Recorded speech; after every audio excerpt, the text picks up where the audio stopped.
If you struggle with sleep, melatonin can be a great option, proven to work without the crazy side effects you can get with prescription drugs. The most relaxing way to enjoy melatonin before bed is with a hot mug of Dream Hot Cocoa with melatonin from our sponsor, Beam. It comes in a variety of delicious flavors, naturally sweetened with no added sugar and only 15 calories. I'm a big fan of the cinnamon cocoa flavor. I've been recommending Beam for a while now, and there's never been a better time to finally try it because right now they're giving you up to 50% off their biggest sale of the year. Don't forget, Beam also makes a perfect holiday gift. Go to shopbeam.com/David and use code David. The link is in the description. Welcome, everybody. Hope you had a great holiday weekend. If you had one, we are kicking off December with a very thick and meaty show from the standpoint of policy. We're going to be delving into tariffs and economics and coins and bills and collectible silver and drinkable silver. No, not most of that stuff. But let's see if we can figure out a little something about tariffs. You know, when some months ago, I went on this viral, I had this viral moment on this business show in Vegas about tariffs, and the thing got 10 million views.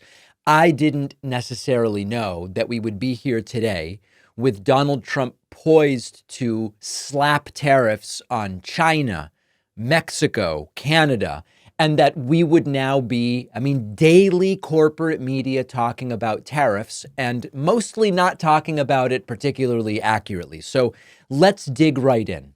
Donald Trump's proposed tariffs are already sending shockwaves through retail and consumer markets. It hasn't even been made policy yet. Trump hasn't even been sworn in yet.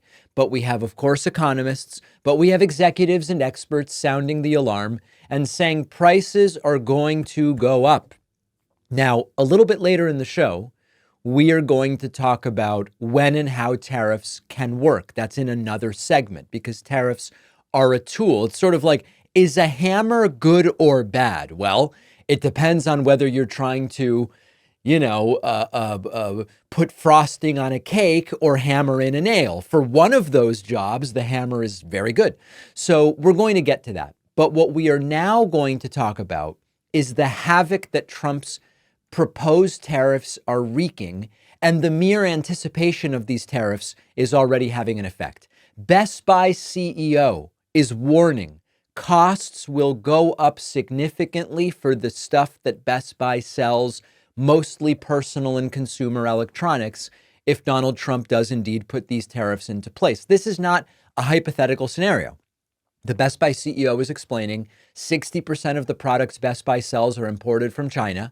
There is no domestic manufacturing safety net for things like laptops or smartphones and gaming consoles.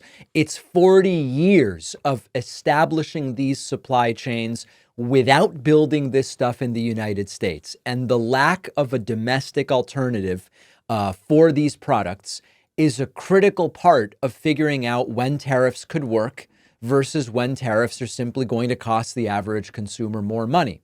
Now, Best Buy is calling it a, quote, fluid situation. Not sure that that's exactly the best term, but they are also trying to figure out what to do. One option is they could start preloading a ton of inventory. Retailers don't usually like to do that. Another is trying to diversify their supply chains, but that doesn't happen quickly. And the impact is immediate. And it would take years to build some of those supply chains. The impact in the short term will be average consumers will have to pay more money for stuff you want to buy. This is not about, oh, poor Best Buy, poor Best Buy, the CEO's bonus. It's not about that. We do buy things from these stores, and it's not just Best Buy, it's Amazon, it's your local Apple store, whatever, right? Your independent computer store. It's all going to be, what's the end result? More money coming out of your pocket. Now, other retailers are pushing these pre-tariff sales. Can you imagine? The pre-tariff sale is sort of the perfect blend between an economic reality and a marketing grift.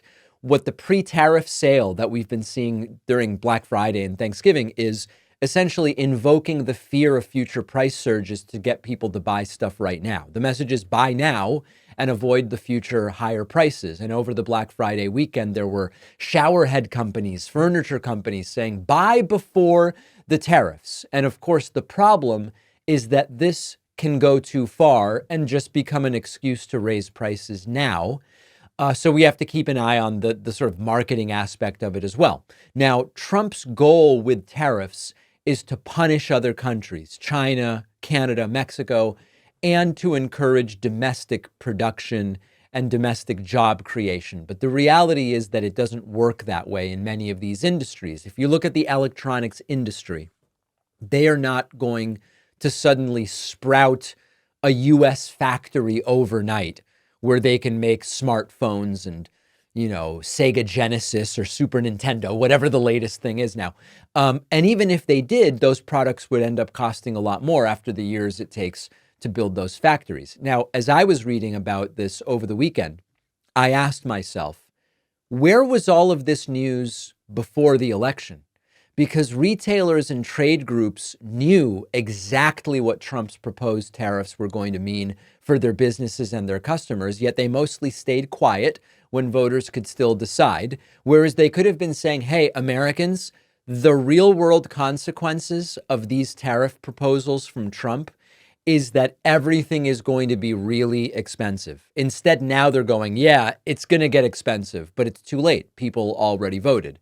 The conversation around the entire election might have been different if Best Buy had been saying, re-elect Trump, and your phone and your laptop prices are going up. Your tablet will cost more money. This also opens up the door for political and consumer backlash, because there are shoppers getting turned off by these overtly politicized sales tactics, while others are kind of waking up to the fact that they are merely pawns in a trade policy game. They are the least important actors when Trump says A and Best Buy says B. Now, one caveat here.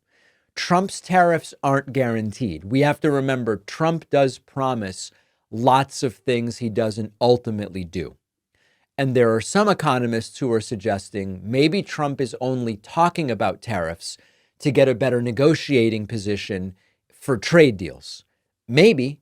But for now, we have to assume that Trump will do what he says that he will do. And tragically, the problem, again, for the average consumer, that's who I care about, even if the tariffs don't materialize after all of this, the narrative that they've created will allow companies to quietly keep raising prices under the guise of market conditions and forthcoming tariffs. The corporations win either way. The consumers lose either way. So now with that kind of landscape explored a little bit, I want to dig into tariffs in some real detail. Okay, in this video, I want to explain in the clearest terms I'm able to muster why Trump's blanket country tariffs, China, Mexico, Canada, I want to explain why these blanket tariffs will not work the way that Trump and MAGA think they will. And I will tell you when and how tariffs can work. Now, as a reminder of how clueless people are on this issue, I want to play for you this appearance I had.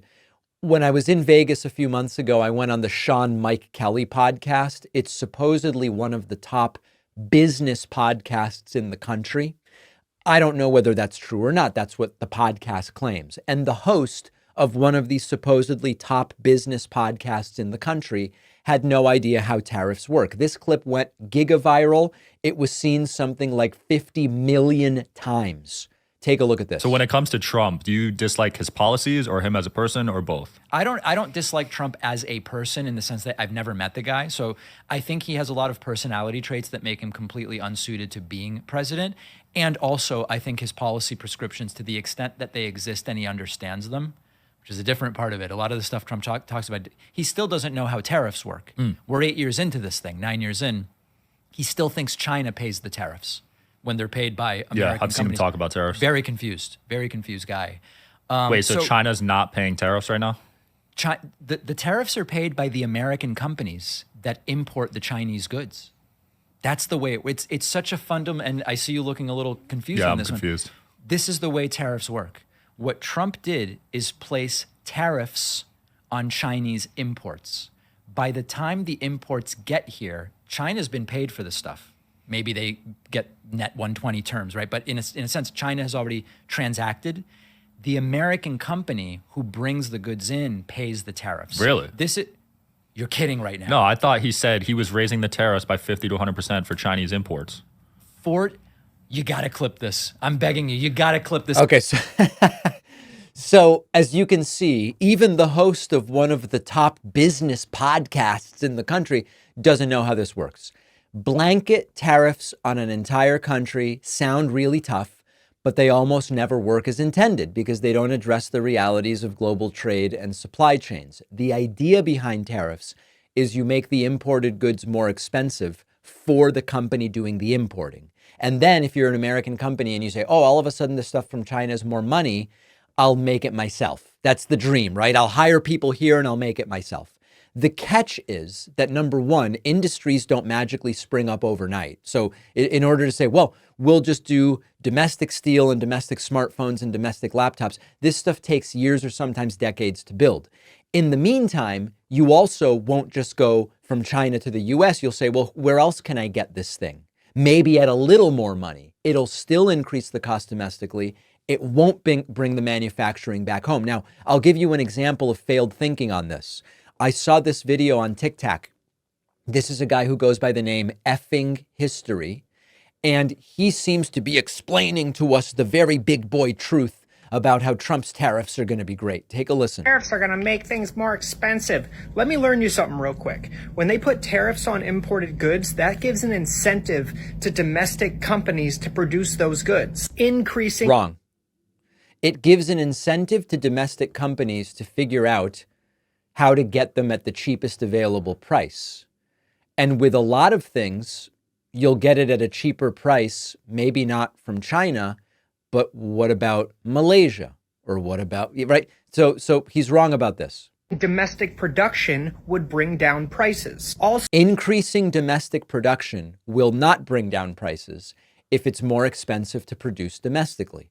This is why a lot of this stuff was outsourced in the first place. This isn't me defending it. It's just saying we've chosen through policy, we want cheaper stuff, but we want to make it in China.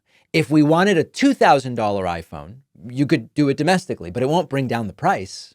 when domestic producers are competing for customers, that could also drive them to lower the prices even more. I'll give you an example. If they put tariffs on foreign steel companies, then U.S. steel companies are going to start ramping up production. And then U.S. steel companies are going to start competing with each other. Of course, that's not what would happen. That's not what would happen. And it's not happening. What happens when you put tariffs on Chinese steel is that they will start looking for where can I get this the cheapest?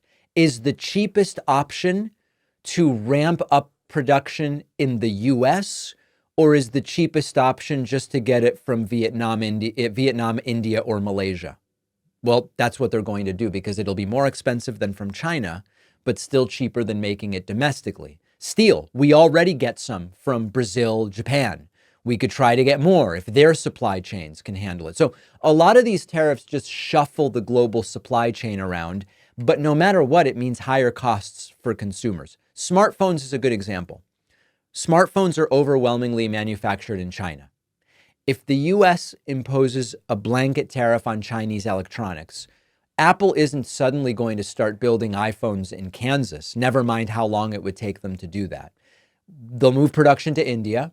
They'll move production to Vietnam, where labor and supply chains are already being developed for cost efficiency. Instead of buying a $1,000 iPhone made in China, you'll pay $1,200 for the same phone made in Vietnam. No new jobs in the US, no new factories in the US. If the US companies do get set up to build here, 6-7 years from now, you'll be able to get your iPhone for $2,000 in today's dollars. Now let's contrast the blanket tariffs with targeted tariffs. Targeted tariffs can work depending on what you're trying to do. It's like if we say, are taxes good or bad? Well, 100% tax would probably not work very well. But what do you mean? Are they good or bad? It's a question of what taxes, at what level, on who. Tariffs aren't good or bad. It's what do you want to achieve and how do you want to do it? Think about the semiconductor manufacturing industry.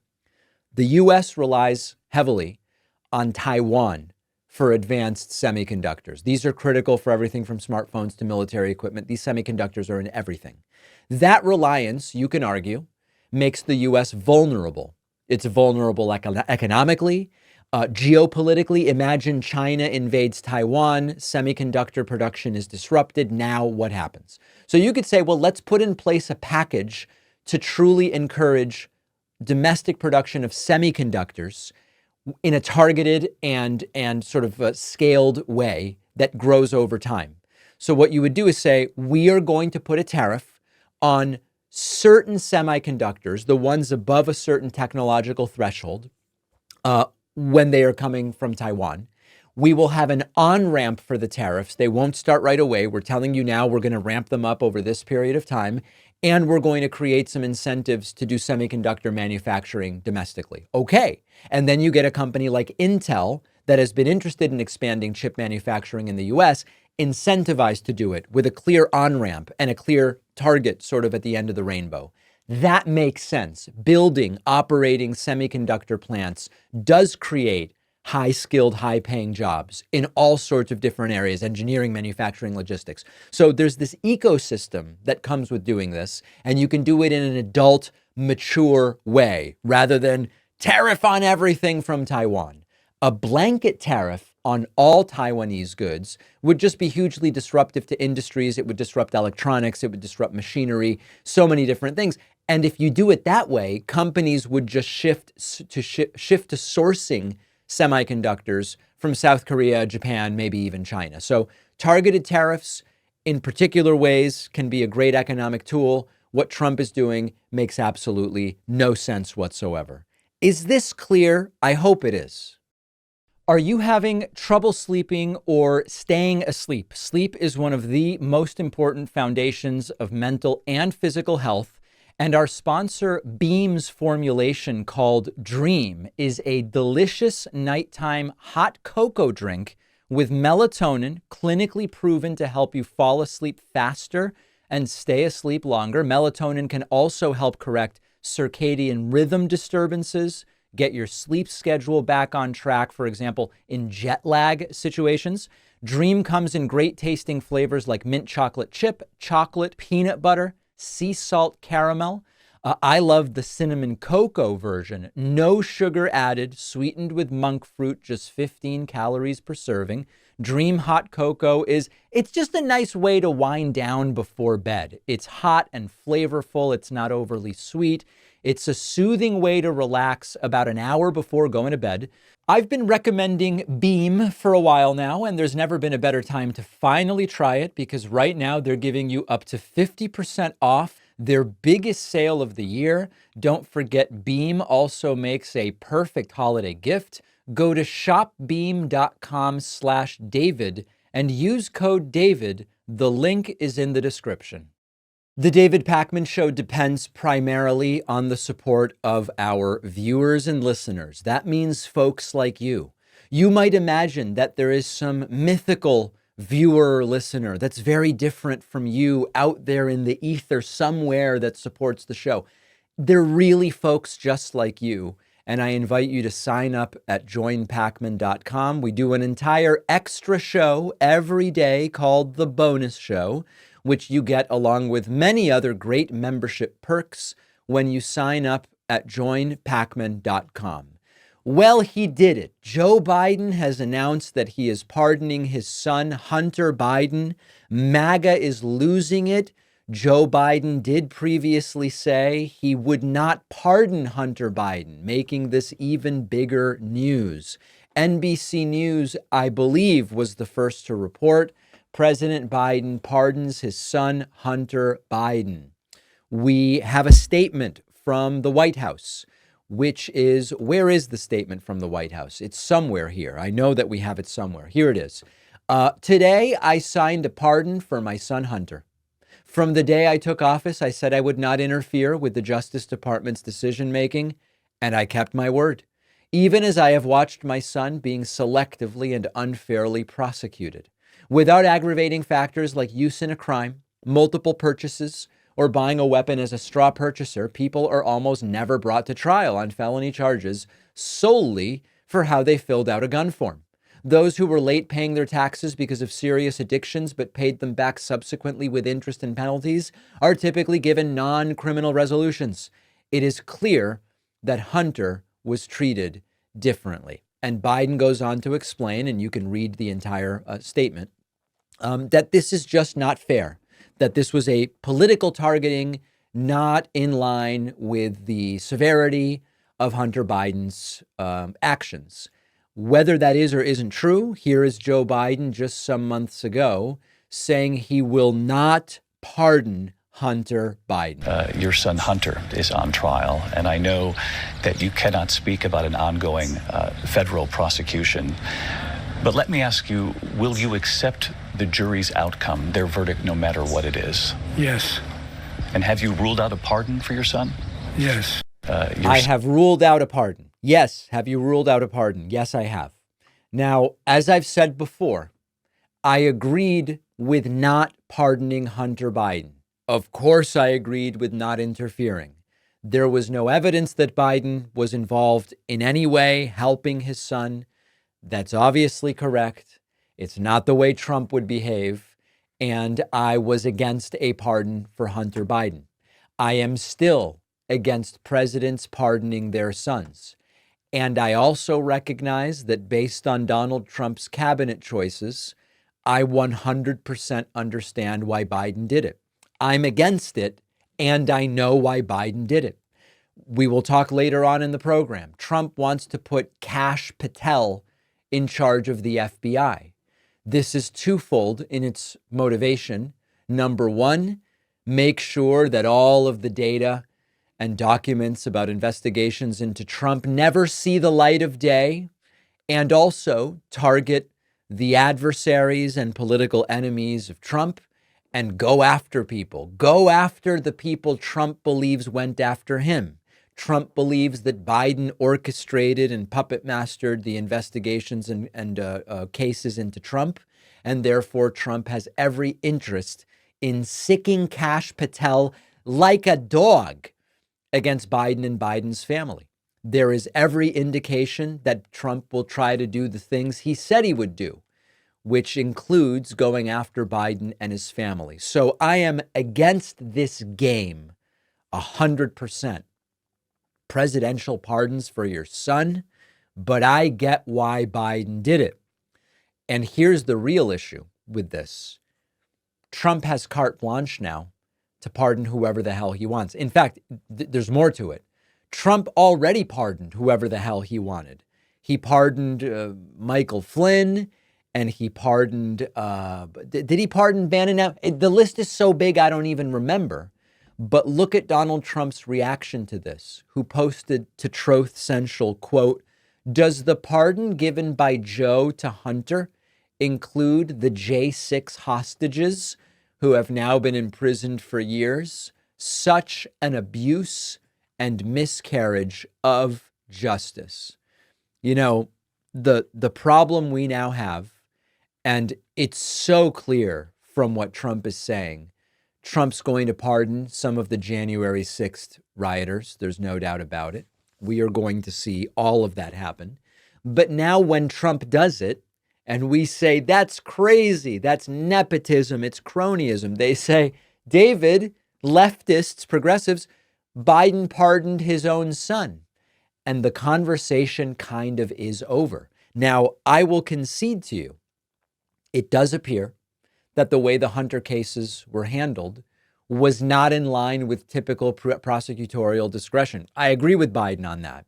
But when you can just say, guys, who are you? He pardoned his own son. What do we say? I mean, listen, I'm still against it, but I get why he did it. But now it really does give Trump carte blanche. And there is every reason, by the way, reporting is that Trump is building a list of potentially thousands of pardons. Family members, lawyers, landscapers, the random guy who was on season 3 of The Apprentice. Trump's building this list and he's going to do it. And now he's able to say, Joe did it. Joe pardoned his own son. So that's where we land. And that's the one decision on a single pardon is not the most consequential thing, even if I think it sends the wrong message.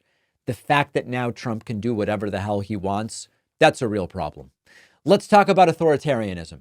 There is no doubt that Donald Trump is assembling a cabinet meant to push out authoritarianism and control.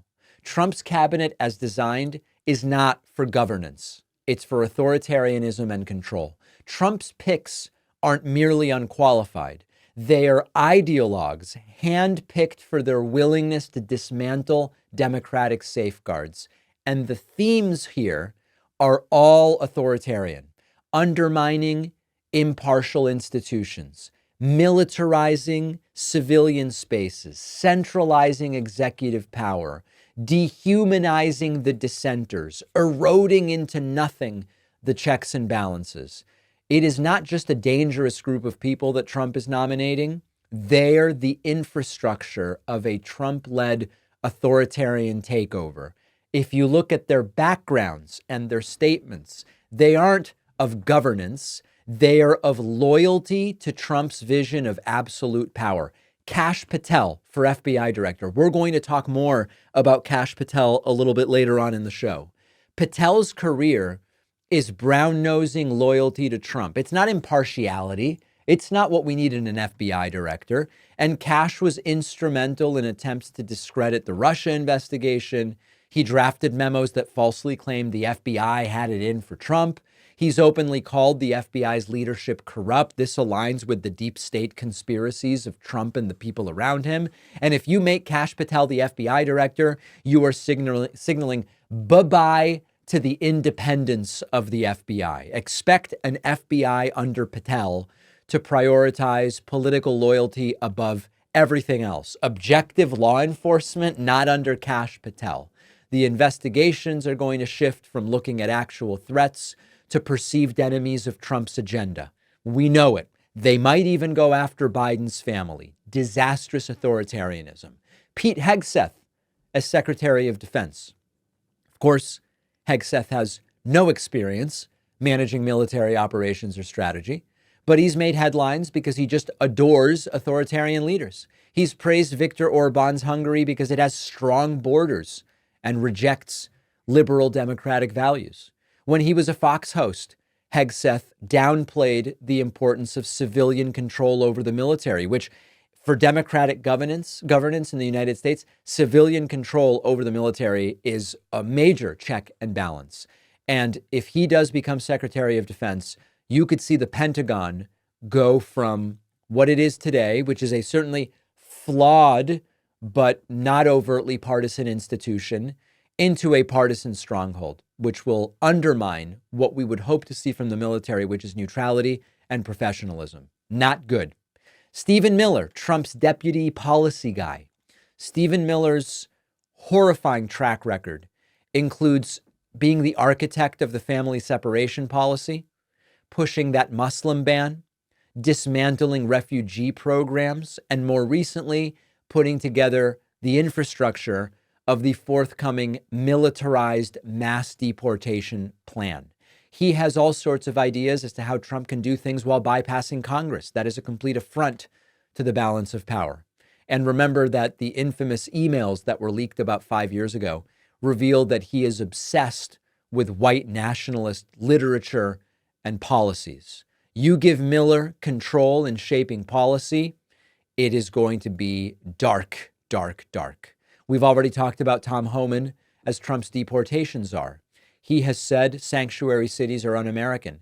He has said they will force their way in with red state armies to blue cities and blue states that want nothing to do with militarized mass deportation. His appointment means the era of militarized immigration policy will begin. Humanitarian concerns, human rights will rank very, very low.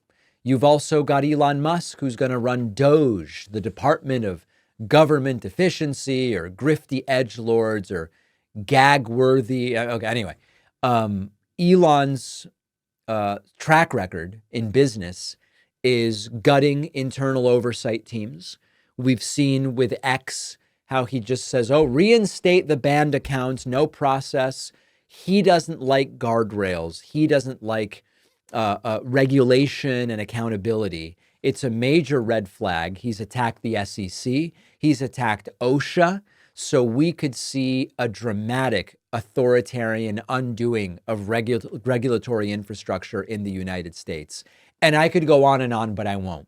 If you zoom out, the cabinet and other selections of Trump are about a couple of things: centralize power, erode democratic norms, and give the middle finger to the way that things have been done historically with regard to following the law, due process, etc.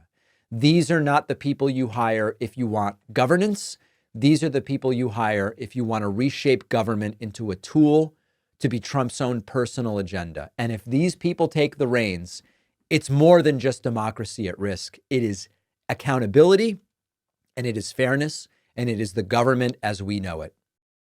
Don't forget that the best way to support the David Pakman Show is by becoming a member, which gives you access to the daily bonus show, the regular show with no commercials. You also get access to our entire archive of every episode dating back a really long time, and plenty of other awesome membership perks. Go to joinpakman.com, joinpakman.com. Let's talk about the concept of the self-made entrepreneurs and self-made business people in general. This is one of the most pathetic and nakedly bogus tropes of the American right wing. They love applying it to Trump. They love applying it to Elon Musk. So I want to break it down and have a conversation about it. Now, you hear it about the big time entrepreneurs when it comes to the businesses that they created, but it often goes even further than that and sort of overlaps into stories of alpha men and self-sufficiency and personal responsibility. And the reason that we care about this is that the trope is often used to justify no taxes, other wacky policies as well when it comes to cutting social safety nets. It's just like, if you want to just do it yourself, you're going to do it and you're going to be successful. But the reality that a lot of these MAGA people need to be confronted with is that no one is really self-made. And I don't just mean that two people had to come together so an egg and a sperm made you. Like, I'm not talking about that. You weren't really self-made. And I thought about this because over the holiday, I ran into someone from my hometown who said, wow, David, your podcast, the show, you really did it yourself. You just built it. Now, to be clear, I think it's important that we don't diminish ingenuity, creativity, hard work over sustained periods of time to build things. But as I think about myself, right, I didn't invent podcasting and online video. I didn't create the platforms that I use to broadcast: YouTube, Spotify, Apple Podcasts, TikTok, all of these things. These exist because of the tech ecosystem that's been shaped by public research, government investment, global infrastructure, mostly people who went to public school paid for by tax dollars, making all of this stuff. Even the equipment I use, the microphone, the camera, the computers, it's affordable thanks to trade agreements and globalization and subsidized research. Decades of policy decisions made it possible for me to buy this equipment without breaking the bank. I had nothing to do with that. I just benefited from it. Let's not forget the public research institutions that laid the groundwork for the connectivity technology that we rely on. The internet born out of DARPA, a US government agency, taxpayer funded. GPS I use to get to, my book events, developed with taxpayer money. The chips in the computer benefited from government funded research into semiconductors. And the other thing that I think is interesting to consider is that the show didn't start with $1 million marketing budget. It grew on social media, platforms subsidized by public infrastructure like broadband internet, satellites, fiber optic networks, which exist thanks to public investment. The fact that I do this show in English is a huge part of its success. If I had stayed in Argentina, where I was born, speaking Spanish, I wouldn't have a show like this. I might have a show, but it wouldn't be a show like this. And I'm here thanks to the green card lottery that my family got in 1989, a program funded through American tax dollars. And there's even more. I work in a country with stable economic and legal systems. I don't have to worry about currency collapse or civil war, usually anyway. These are not David Pakman achievements. These are the products of living in a society where institutions, even though they are flawed, still function. My audience finds me because they have leisure time or enough leisure time to watch videos and listen to podcasts. That exists because of labor laws, weekends, societal advancements, and without those, I have no show because no one has energy or time to consume content. Electricity, we take it completely for granted. The studio doesn't run on magic. It doesn't run on ivermectin, right? It's powered by a publicly regulated grid. Lights, cameras, computers. Without those public utilities, I have nothing. When I was a kid, I didn't have to walk 10 miles to school or work in a factory to survive. I was able to focus on learning English when I moved to the US, being creative, etc. That's the result of living in a country with child labor laws and access to education, and the fact that I was born into a family where I didn't have to quit school and get a job at age 10. Even my ability to just into this microphone say whatever I want without fear of censorship or imprisonment is because of constitutional protections and decades of legal battles that were fought by others.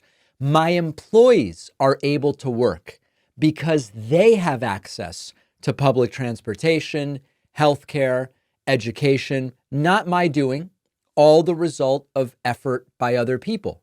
Now, I do want to talk about taxes a little bit. The infrastructure that I use, roads on which equipment I order is brought to me, airways for shipping, the postal system. It all exists because of taxpayer money, not anything I did. My audience isn't watching from the middle of the jungle. They're in homes with roofs running on water and internet, all which depend on public systems, zoning, regulation, social safety nets. And at the end of the day, the very concept of intellectual property, which allows me to monetize my work, is a legal framework created by governments and enforced by governments. And without that, anybody could just instantly rip off my content. Every time I make a video, copy, paste on 10 different channels. Well, guess I can't do much about it. The dollar I'm paid in is a stable and internationally recognized currency because of monetary policy and central banking. No self-made person ever was able to do it without those things.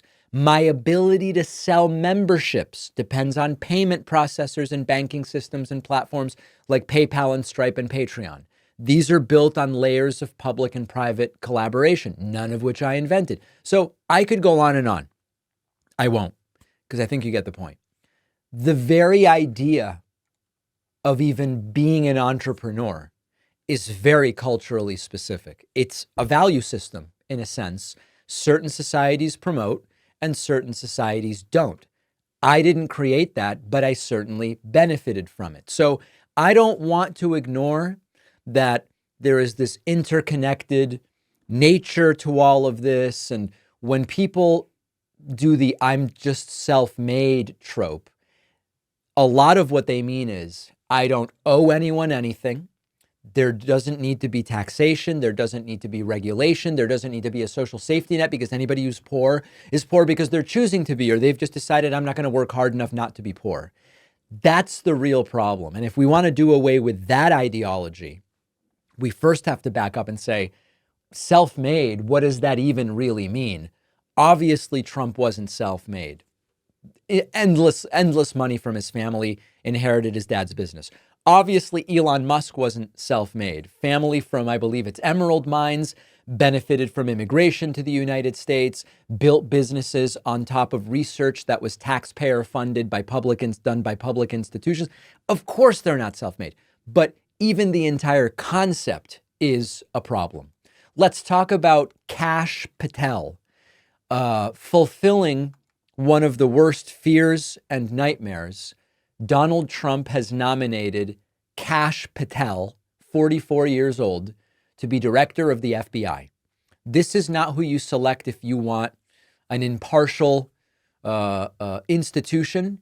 This is who you select if revenge and retribution are your goal. This guy's a dangerous conspiracy theorist. Let's start with Donald Trump's announcement. He said on Truth Central, quote, "I am proud to announce that Cash App Kash Patel will serve as the next director of the Federal Bureau of Investigation. Cash is a brilliant lawyer, investigator, and America First fighter who has spent his career exposing corruption, defending justice, and protecting the American people." He has done none of that. He played a pivotal role in uncovering the Russia hoax, standing as an advocate for truth, accountability, and the Constitution. Cash did an incredible job during my first term, where he served as Chief of Staff at the Department of Defense, Deputy Director of National Intelligence, and Senior Director for Counterterrorism at the National Security Council. Cash has also tried 60 jury trials. This FBI will end the growing crime epidemic in America, dismantle the migrant criminal gangs, stop the evil scourge of human and drug trafficking across the border, blah, blah, blah. This guy is a very, very bad idea. There are already doubts as to whether he can even get confirmed. We'll get to that in a moment. But just to give you an idea of sort of what this guy's up to and how he thinks. Here is Kash Patel back in December of last year telling Steve Bannon how Trump's next CIA director will lead an all-out effort to prosecute and jail people in government and media. Authoritarian nightmare coming to the head of the FBI very soon, if he can get confirmed. One moment before we talk about that. Highly confident that when you go back and is a senior member of this administration, President Trump's administration, starting in the afternoon of the 20th of January of 2025, do you feel confident that you will be able to deliver the goods, that we can have serious prosecutions and accountability? And I want the Morning Joe producers that watch us and all the producers that watch us, this is just not rhetoric. We're absolutely dead serious. We're not. You cannot have a constitutional republic and allow what these deep staters have done to the country. The deep state, the administrative state, the fourth branch of government never mentioned in the Constitution, is going to be taken apart brick by brick. This is Bannon, remember, and we're about to hear from Kash Patel in a moment. And the people that did these evil deeds will be held accountable and prosecuted, criminal prosecutions. Kash, I know you're probably going to be head of the CIA, but do you believe that you can deliver the goods on this in a pretty short order, the first couple of months, so we can get rolling on prosecutions? Yes, we got the bench for it, Bannon, and you know those guys. I'm not going to go out there and say their names right now so the radical left-wing media can terrorize them. But, excuse me, the one thing we learned in the Trump administration the first go-around is we got to put in all America patriots top to bottom. And we got them for law enforcement. We got them for intel collection. We got them for offensive operations. We got them for DOD, CIA. This reminding anybody of Project 2025? Everywhere. And the one thing we will do that they never will do is we will follow the facts and the law and go to courts of law and correct these justices and lawyers who have been prosecuting these cases based on politics and actually issuing them as lawfare. We will go out and find the conspirators, not just in government, but in the media. Yes, we're going to come after the people in the media who lied about American citizens, who helped Joe Biden rig presidential elections. You get the point. This guy has no business running anything. You know, sometimes I would say, this guy has no business running an ice cream truck. I don't want to insult people who run ice cream trucks, right? This guy has no business running anything of consequence. And Trump wants him to be the director of the FBI. Now, here is Kash on Twitter promoting a pill to detox yourself from the COVID vaccine and reverse the effects of the COVID vaccine. Yikes, yikes. Now, a reasonable question to ask, a fair question to ask, can Kash Patel get confirmed? We don't know the answer to that. It could end up going the way of Matt Gaetz. The Washington Post reports from, was this yesterday or today? From yesterday, lawmakers expressed doubt over Trump plan to replace FBI's Christopher Wray. On Sunday, members of Congress on both sides of the aisle said the FBI director whom Trump appointed in 2017 should be allowed to serve out his 10-year term. Now, they are not saying we wouldn't be okay with cash. Maybe they would, maybe they wouldn't. What they're saying is Christopher Wray should be there till 2027, and we don't really see any reason, especially since it was Trump's selection to begin with to a 10-year term. We don't see any reason to kick out Christopher Wray. So can he get confirmed? Maybe not. But if he does, no exaggeration, hard to think of a worse choice for director of the FBI. If you value what we do at the David Pakman Show, remember to support us on Patreon. Go to patreon.com/David Pakman Show, where you can get access to behind the scenes videos, the daily bonus show, the commercial-free daily show. You can support the show for as little as $2 a month.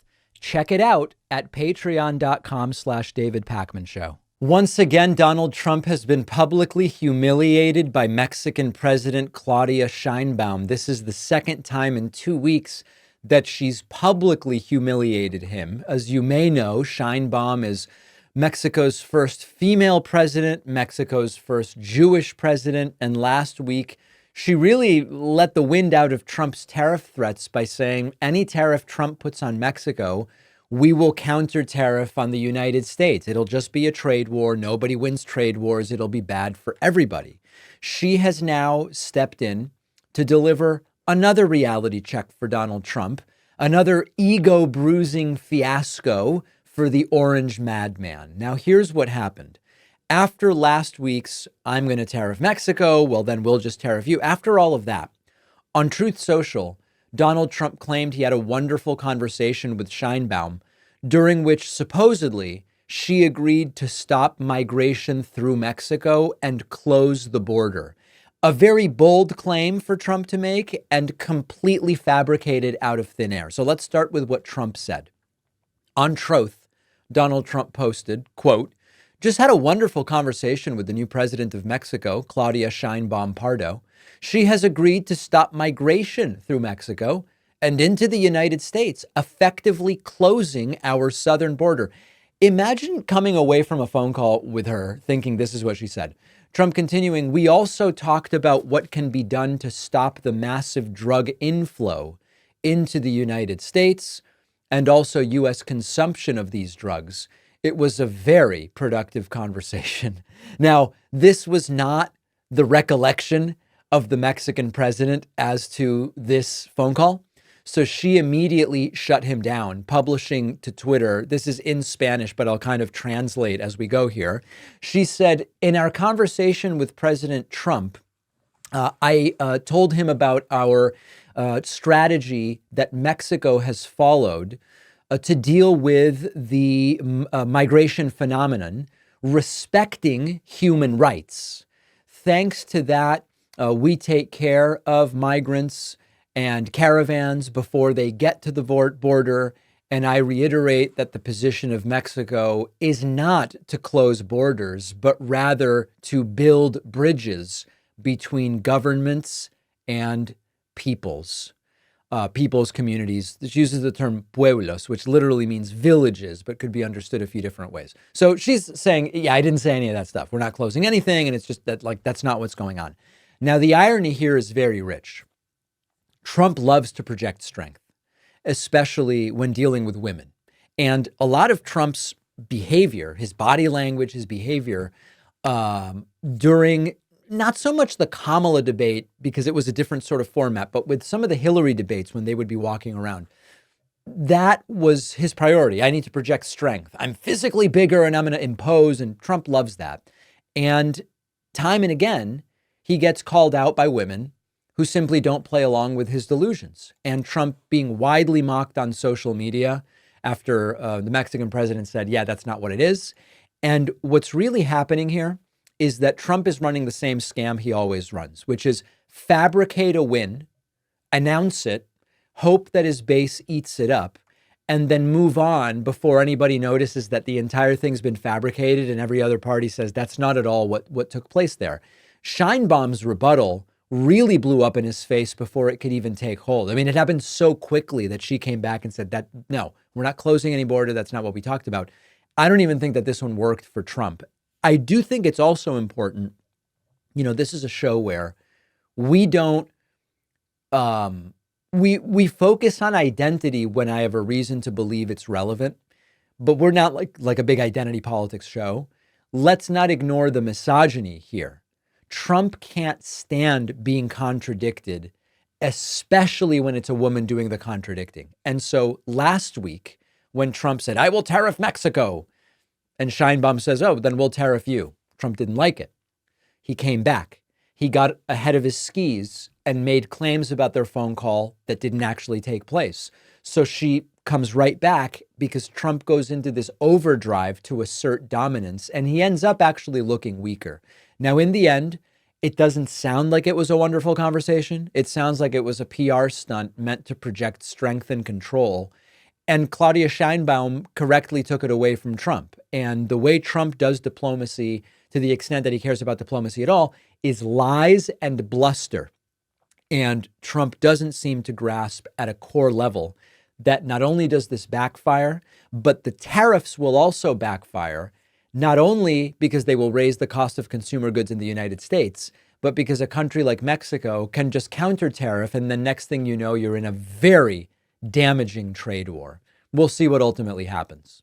Donald Trump has selected as his CDC director an anti-vaxxer. Yeah, this is very much not good. He is one of us, reports The Guardian. U.S. anti-vaxxers rejoice at nomination of David Weldon for CDC.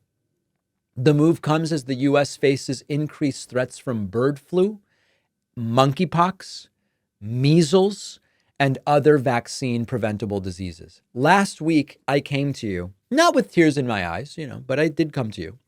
And I said, Trump could have 3 pandemics to deal with over the next 4 years that he's going to potentially serve as president of the United States. And he seems to be hiring all the worst people for dealing with pandemics. And now we are starting to see the texture and the color of the medical elements of Trump's cabinet take shape. Robert F. Kennedy Jr.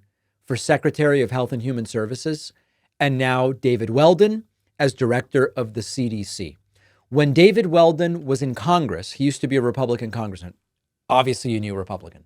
He raised concerns about the MMR vaccine. Oh my goodness, we're doing it again. Yes, the measles, mumps, and rubella vaccine, as well as the safety of Gardasil. Gardasil is the vaccine that protects against HPV. And what is important to know is that this is the same sort of stuff RFK does. Well, we need to know the safety profile and we need to know the efficacy profile. We have that information, and they just love talking about MMR. So here's the deal. MMR has 3 components: measles, mumps, rubella. Measles, 2 doses are 97% effective at preventing measles. Mumps, 2 doses are 88% effective at preventing mumps. Rubella, 97% effective at preventing rubella. Common side effects: mild fever, mild rash, joints can hurt for a couple of days. Severe allergic reactions to that vaccine, below 1 per million doses. Multiple large-scale studies, 650,000 children in one case. No link between the MMR vaccine and autism. The entire MMR causes autism thing came from one doctor who lost his medical license because of what he did, named Andrew Wakefield. Andrew Wakefield, who we later found out had a financial interest in, I believe it was a measles-only alternative to the MMR vaccine. Andrew Wakefield falsified data and made claims based on a improperly controlled group of 11 or 12 kids, and argued that the MMR vaccine can cause autism. It led to decades of chaos we still have not gotten out of, but the actual safety data on MMR just reinforces its safety and efficacy profile. Then Trump's new CDC director, if he gets confirmed, is questioning Gardasil. Gardasil targets HPV.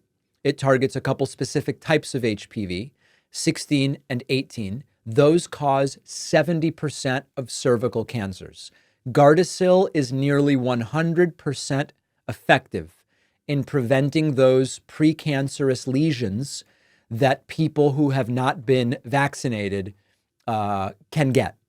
Gardasil 9 is the current vaccine. That one prevents against 9 HPV types, covers 90% of HPV-related cancers at a more than 90% efficacy. Mild pain, swelling, a little bit of redness at the injection site, low-grade fever. Occasionally, people will faint. That's why they watch you 15 minutes after you get the vaccine. Very rare. Long-lasting immunity that lasts 10 to 15 years, dramatic reduction in cancer risk. David Weldon isn't so sure about that one. Sowing doubt about it when he was a member of the House of Representatives. These are dangerous people. And so state medical agencies in blue states, right? California, Massachusetts, Connecticut, New York, the usual suspects. They are starting to put out guidance about vaccination. What would happen if all of a sudden you don't need some of these vaccines to go to public school? And the next thing you know, you've got measles outbreaks and mumps outbreaks, which, by the way, will that really happen? We've seen in communities that stop doing measles vaccination, they get measles outbreaks, and that can be extraordinarily serious for little kids. So that's the direction that this is all going. We have to wait and see whether this guy even gets confirmed. But the combination of David Weldon and RFK Jr. involved in health is not good. It's not good. On the bonus show today, extraordinary nepotism. Trump's daughter's father-in-law has been given a very cushy post. Jared Kushner's dad has been given a very cushy post. We will talk about it. We will also talk about countries failing to reach an agreement on plastic and what is going on with plastic. And women are getting themselves sterilized after Donald Trump's victory. Logical reaction, too much. We will discuss all of those stories and more on today's bonus show. Sign up at joinpacman.com. And remember that you can still pre-order my forthcoming book, The Echo Machine, on Amazon, Barnes & Noble, Audible, Kindle. It's everywhere. davidpacman.com/echo. Free stuff is available for everybody who pre-orders the book. Okay, I need to get an update on pre-orders, so I'll give you an updated number. Everybody who pre-orders gets free stuff after you order. Don't email me the receipt. Go to davidpacman.com/free book stuff. I got emails over the weekend. David, /the free book stuff isn't working. That's the wrong URL. I'm going to say it once more. davidpacman.com/free book stuff. You'll get all the free stuff. I'll see you on the bonus show, and we'll be back here tomorrow.